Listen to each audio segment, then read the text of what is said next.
ನಮಸ್ಕಾರ ಗುರು. ಎಲ್ರು ಹೇಗಿದ್ದೀರಾ? ಆರಾಮ? ಗೆಳೆಯರೇ, ನನ್ನ ಗೆಳತಿಯರೇ,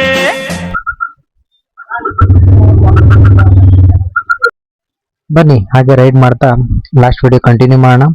ಲಾಸ್ಟ್ ವಿಡಿಯೋದಲ್ಲಿ ಗಾಡಿ ಡ್ಯಾಮೇಜಸ್ ಬಗ್ಗೆ ಮತ್ತೆ ವಾಲ್ಕ್ ಅರೌಂಡ್ ಮಾಡಿದ್ದೆ. ಈಗ ಗಾಡಿ ಫೀಚರ್ಸ್ ಬಗ್ಗೆ, ಎಷ್ಟು ಮೈಲೇಜ್ ಕೊಡುತ್ತೆ ಮತ್ತೆ ನನಗೆ ಮಂತ್ಲಿ ಬಜೆಟ್ ಎಷ್ಟಾಗತ್ತೆ ಇದ್ರ ಬಗ್ಗೆ ಹೇಳ್ತೀನಿ. ಗಾಡಿ ಸರ್ವಿಸ್ಗೆ ಎಷ್ಟು ಕಾಸ್ಟ್ ಆಗುತ್ತೆ ಅದ್ರ ಬಗ್ಗೆನೂ ಹೇಳ್ತೀನಿ. ಲಾಸ್ಟ್ ವಿಡಿಯೋದಲ್ಲಿ ನೋಡಿರೋರಿಗೆ ಗೊತ್ತಾಗಿರುತ್ತೆ, ನಾನು ಓಡಿಸ್ತಾ ಇರೋ ಗಾಡಿ TVS ರೈಡರ್ 125 ಸ್ಮಾರ್ಟ್ ಕನೆಕ್ಟ್. ಈ ಗಾಡಿ ನಾನು ತಗೊಂಡು ಮ್ಯಾಕ್ಸಿಮಮ್ ಒಂದೂವರೆ ವರ್ಷ ಆಗಿದೆ. ಗಾಡಿ ಎಕ್ಸ್ ಶೋರೂಮ್ ಪ್ರೈಸ್ ಬಂದು 82,000 ಆಗುತ್ತೆ. ಆನ್ ರೋಡ್ ಪ್ರೈಸ್ ಎಲ್ಲ ಬಂದು 1,20,000 25,000 ವರೆಗೂ ಆಗುತ್ತೆ. ಇನ್ನು ಗಾಡಿ ಫೀಚರ್ಸ್ ಬಗ್ಗೆ ಹೇಳಕ್ ಬಂದ್ರೆ, ಇಂಜಿನ್ ಬಂದು 124cc ಇದೆ, ಅಂದ್ರೆ 125cc ಆಗುತ್ತೆ. ಅದು 11.38 PS ಆಫ್ ಪವರ್ ಪ್ರೊಡ್ಯೂಸ್ ಮಾಡುತ್ತೆ. 11.2 ಟಾರ್ಕ್ ಬರುತ್ತೆ. ಮೈಲೇಜ್ ಎಲ್ಲ ಕಮ್ಮಿ ಕಾಟ್ ಮಾಡುತ್ತೆ, 72 ವರೆಗೂ ಬರುತ್ತೆ ಅಂತ. ಬಟ್ ಸಿಟಿ ರೈಡು ಹೈವೇಲೆಲ್ಲ ಕ್ಯಾಲ್ಕುಲೇಟ್ ಮಾಡಿದ್ರೆ ಎಷ್ಟು ಬರುತ್ತೆ ಅಂತ ನಾನು ಕೊನೆಯಲ್ಲಿ ಹೇಳ್ತೀನಿ. ಇನ್ನು ಗಾಡಿ ವೆಯ್ಟ್ ಬಂದು 124 kg ಇದೆ, ಲೈಟ್ ವೆಯ್ಟ್. ಈ ಗಾಡಿ ಬಂದು ಸ್ಮಾರ್ಟ್ ಕನೆಕ್ಟ್ ಆಗಿರೋದ್ರಿಂದ ಇದ್ರಲ್ಲಿ ನ್ಯಾವಿಗೇಷನ್ ಇದೆ, ಅಲರ್ಟ್ಸ್ ಇದೆ, ವಾಯ್ಸ್ ಅಸಿಸ್ಟೆಂಟ್ ಇದೆ, ಆ್ಯಪ್ ಸಿಂಕ್ಸ್ ಇದೆ. ಅದ್ರಲ್ಲಿ ನ್ಯಾವಿಗೇಷನ್ಸ್ ಬಂದ್ರೆ ನಿಮ್ಗೆ ನಿಯರೆಸ್ಟ್ ಯಾವ್ದು ಪೆಟ್ರೋಲ್ ಬಂಕ್ಸ್ ಇದೆ ಅದೆಲ್ಲ ತೋರಿಸುತ್ತೆ. ಅಲರ್ಟ್ಸ್ ಅಲ್ಲಿ ಬಂದ್ಬಿಟ್ಟು ನಿಮ್ಗೆ incoming calls, messages, social media. ಮತ್ತೆ ಇದ್ರಲ್ಲಿ ಇನ್ನೊಂದು ಫ್ಯೂಚರ್ಸ್ ಏನಂದ್ರೆ, ನೀವು ಹೈ ಸ್ಪೀಡ್ ಅಲರ್ಟ್ ನ ಸೆಲೆಕ್ಟ್ ಮಾಡ್ಕೋಬಹುದು. ಈಗ ನಾನು 60 ಕಿಲೋಮೀಟರ್ ಸ್ಪೀಡಲ್ಲಿ ಹೋಗ್ತಾ ಇದ್ದೀನಿ, ಬಟ್ ನನಗೆ ಅಷ್ಟೇ ಸಾಕು. ಅದ್ರ ಮೇಲೆ ನನಗೆ ಸ್ಪೀಡ್ ಹೋಗ್ಬಾರ್ದು ಅಂದ್ರೆ ನಾನು 60 ಕಿಲೋಮೀಟರ್ ಸೆಟ್ ಮಾಡ್ಕೊಂಡ್ರೆ ಇದ್ರಲ್ಲಿ ಆಟೋಮೆಟಿಕ್ ಆಗಿ 61 62 ಹೋಗಿದ ತಕ್ಷಣ ನಿಮ್ಗೆ ತೋರಿಸ್ಬಿಡತ್ತೆ ಹೈ ಸ್ಪೀಡ್ ಅಲರ್ಟ್ ಅಂತ. ಇದೊಂದು ಮಸ್ತಾಗಿದೆ ಗಾಡಿಲಿ.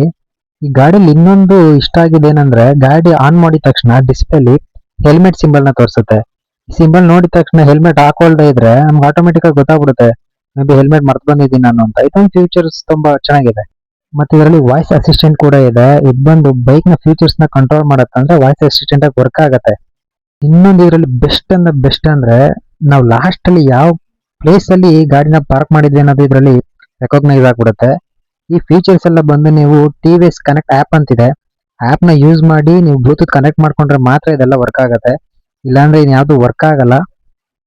ಇನ್ನು ರೈಡ್ ಅಂಡ್ ಸೇಫ್ಟಿ ಬಗ್ಗೆ ಹೇಳ್ಬೇಕಾದ್ರೆ ಇದರಲ್ಲಿ 2 ಮೋಡ್ ಇದೆ, eco mode and power mode ಅಂತ.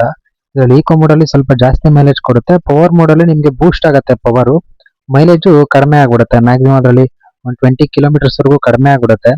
ಇನ್ನು ಬ್ರೇಕ್ಸ್ ಬಗ್ಗೆ ಬಂದ್ರೆ, ಫ್ರಂಟ್ ಡಿಸ್ಕ್ ಬ್ರೇಕ್ ಇದೆ, ಮತ್ತೆ ಸಿಂಗಲ್ ಚಾನಲ್ ABS ಬಂದು ಸೇಫ್ಟಿ ಸ್ಟಾಪಿಂಗ್ ಕೊಟ್ಟಿದ್ದಾರೆ. ಇನ್ನು ಎಕ್ಸ್ಟ್ರಾ ಅಂದ್ರೆ ನಾರ್ಮಲ್ ಆಗಿ ಎಲ್ಲಾ ಗಾಡಿಲಿ ಕೊಡ್ತಾ ಇದಾರೆ. USB ಚಾರ್ಜಿಂಗ್ ಪೋರ್ಟ್ ಇರುತ್ತೆ, ಸೈಲೆಂಟ್ ಸ್ಟಾರ್ಟ್ ಇದೆ, ಮತ್ತೆ ಹೈಡಲ್ ಸ್ಟಾಪ್ ಅಂಡ್ ಸ್ಟಾಪ್ ಇದೆ, ಮಸ್ತ್ ಇರುತ್ತೆ. ಒನ್ ಟಚ್ ಗೆ ಸ್ಟಾರ್ಟ್ ಆಗ್ಬಿಡುತ್ತೆ ಗಾಡಿ. ಆ ಗಾಡಿ ಸ್ಟಾರ್ಟ್ ಆದಾಗ ಒಂದು ಸೈಲೆನ್ಸರ್ ಇಂದ ಸೌಂಡ್ ಬರುತ್ತಲ್ಲ, ಮಸ್ತ್ ಇರುತ್ತೆ ಅದು. ಆ ಸೌಂಡ್ ನಾನು ವಿಡಿಯೋ ಸ್ಟಾರ್ಟಿಂಗ್ ಅಲ್ಲಿ ಹಾಕಿರ್ತೀನಿ, ಬೇಕಾದ್ರೆ ರಿವೈಂಡ್ ಮಾಡಿ ನೋಡಿ ಸೌಂಡ್ ಯಾವ ತರ ಬರುತ್ತೆ ಅಂತ.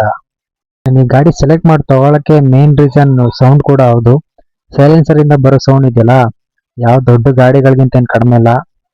ಅಕ್ಕಪಕ್ಕದಲ್ಲಿರೋರಿಗೆ ಕೇಳಿಸುತ್ತೆ ಸೈಲೆನ್ಸರ್ ಸೌಂಡ್, ಆ ತರಾನೇ ಬರುತ್ತೆ. ಯಾರಾದ್ರೂ ಈ 250cc 350cc ಅದ್ರ ಮೇಲೆ ಇರೋರು ನೋಡೋರು ಅನ್ಕೋತಾರೆ ನನ್ನ ಗಾಡಿಗಿಂತ ಸೌಂಡ್ ಬರುತ್ತೆ ಅಂತ. 125cc ಗಾಡಿ ಅಲ್ವಾ, ನನ್ನ ಗಾಡಿಗೆ ಅಷ್ಟೇ ಸೌಂಡ್ ಸಾಕು. ಇನ್ನ ನಾವು ರೈಡ್ ಮಾಡ್ತಾ ಎಷ್ಟು ನಿಮಿಷ ನಾವು ರೈಡ್ ಮಾಡಿದೀವಿ, ಮತ್ತೆ ಟ್ರಾಫಿಕ್ ಅಲ್ಲಿ ಎಷ್ಟು ನಿಮಿಷ ನಾವು ನಿಂತ್ಕೋತೀವಿ ಅನ್ನೋದು ನಮ್ಗೆ ಡಿಸ್ಪ್ಲೇ ತೋರಿಸ್ಬಿಡುತ್ತೆ. ಚೆನ್ನಾಗಿ ಕೊಟ್ಟಿದ್ದಾನೆ, ಫೀಚರ್ಸ್ ಎಲ್ಲ ಮಸ್ತ್ ಇದೆ. ಇನ್ನ ನೀವು ನನಗ್ ಕೇಳ್ಬೋದು, ಈ ಗಾಡಿ ತಗೊಂಡಿದ್ಯಲ್ಲಪ್ಪ ನಿಮ್ಗೆ ಏನ್ ಅಷ್ಟೊಂದು ಇಷ್ಟ ಆಗಿದೆ ಈ ಗಾಡಿಲಿ ಅಂತ.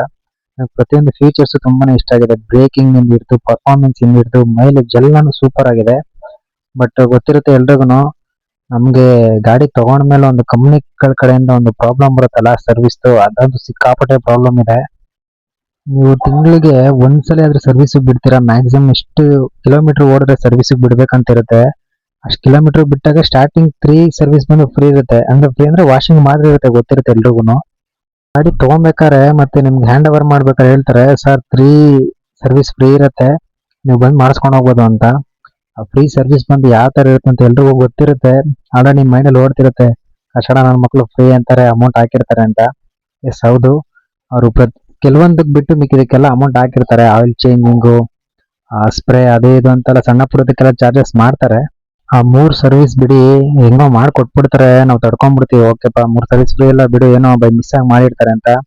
ಆದ್ರೂ ನೆಕ್ಸ್ಟ್ ಸರ್ವಿಸ್ ಬಿಡಕ್ ಹೋಗ್ತೀವಲ್ಲ, ವರ್ಷಾಗಿ ಮಾಡಿರ್ತಾರೆ, ಅದ್ ಕೇಳಕ್ಕೂ ಆಗಲ್ಲ, ಬಿಡಕ್ಕಾಗಲ್ಲ. ನನಗಂತೂ 4 ಸರ್ವಿಸ್ ಸೇಮ್ ಪ್ರಾಬ್ಲಮ್ ರಿಪೀಟೆಡ್ ಆಗಿದೆ. ಕಂಪ್ಲೇಂಟ್ ರೈಸ್ ಮಾಡಿದೆ, ಸೊಲ್ಯೂಷನ್ ಏನು ಸಿಗ್ತಾ ಇಲ್ಲ. ಓ ಜಸ್ಟ್ ಮಿಸ್. ನಾವು ಚೆನ್ನಾಗಿ ಗಾಡಿ ಓಡಿಸ್ತೇವೆ, ಬ್ಯಾಲೆನ್ಸ್ ಇದೆ. ನಾನು ಕಂಪ್ಲೇಂಟ್ ಎಲ್ಲ ರೇಸ್ ಮಾಡಿದೆ, ಬಟ್ 4ನೇ ಸಲಿಗೇನೋ ಅವರೇ ಬಂದು ಗಾಡಿ ತಗೊಂಡು ಕ್ಲೀನಾಗಿ ವಾಶ್ ಎಲ್ಲ ಮಾಡ್ಕೊಟ್ರು. ನೆಕ್ಸ್ಟ್ ಸರ್ವಿಸ್ ಅಲ್ಲೂ ಸೇಮ್ ಪ್ರಾಬ್ಲಮ್ ರಿಪೀಟ್ ಆದ್ರೆ ನಾನಂತ ಈ ಕಂಪ್ನಿಗಳಲ್ಲಿ ಮಾಡ್ಸಲ್ಲ, ಗೊತ್ತಿರೋರು ಗ್ಯಾರೇಜ್ ಅಲ್ಲೇ ಬಿಟ್ಬಿಡ್ತೀನಿ. Vlog YouTube vlog. ನಾನು ಯೂಟ್ಯೂಬ್ ಅಲ್ಲಿ ವಿಡಿಯೋ ಮಾಡಕ್ ಸ್ಟಾರ್ಟ್ ಆಗಿ ಎಷ್ಟು ದಿನ ಆಯ್ತು, ಫಸ್ಟ್ ಟೈಮ್ ಕೇಳ್ತಾ ಇರೋದು ಏನ್ ಮಾಡ್ತಾ ಏನೇನು ಅಂತ.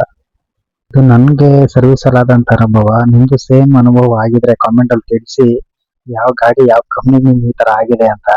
ಗಾಡಿ ಬಗ್ಗೆ ಆಯ್ತು, ಗಾಡಿ ಫೀಚರ್ಸ್ ಬಗ್ಗೆ ಆಯ್ತು, ಗಾಡಿ ಸರ್ವಿಸ್ ಬಗ್ಗೆ ಆಯ್ತು. ಈ ಕಾಸ್ಟ್ ಬಂದು ನನಗೆ ಮೊದಲನೇ ಸರ್ವಿಸ್ ಮತ್ತೆ 3ನೇ ಸರ್ವಿಸ್ ಒಳಗಡೆ 980,000 rupees ಒಳಗಡೆ ಆಯ್ತು. 4 ಸರ್ವಿಸ್ ಮಾತ್ರ ನನಗೆ 1200-300 ಸಮಥಿಂಗ್ ಆಯ್ತು ಅಷ್ಟೇ.